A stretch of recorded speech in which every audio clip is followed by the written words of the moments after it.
получается, в нашу Кумырскую СРБ поступило 7960 вакцин, доз вакцины.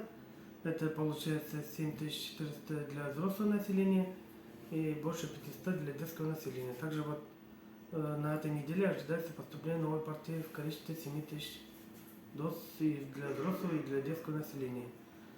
Вакцинация уже началась, идет активно.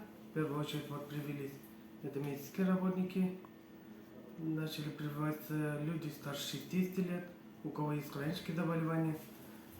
Те люди, кто находится в группе риска.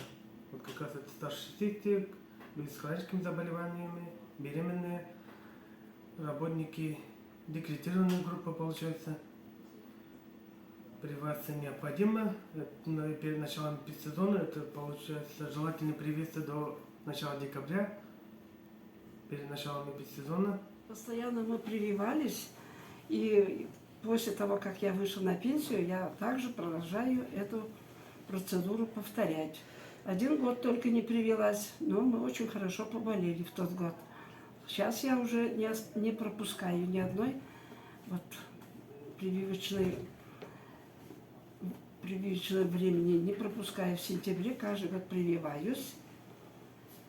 И весь год до весны, до следующего сентября спокойно живу. Вот Аллах шакар. Так, что я вам могу сказать? Желаю, чтобы люди все участвовали в этих прививочных кампаниях, чтобы не болели люди.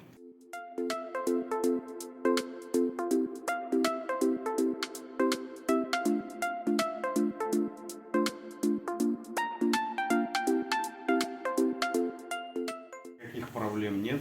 Самое главное, нужно вакцинироваться. Это в сезон гриппа, это, мне кажется, такой самый важный момент, можно сказать.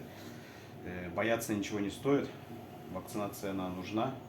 Болеть никто не хочет. Тем более заражать окружающих и свою семью.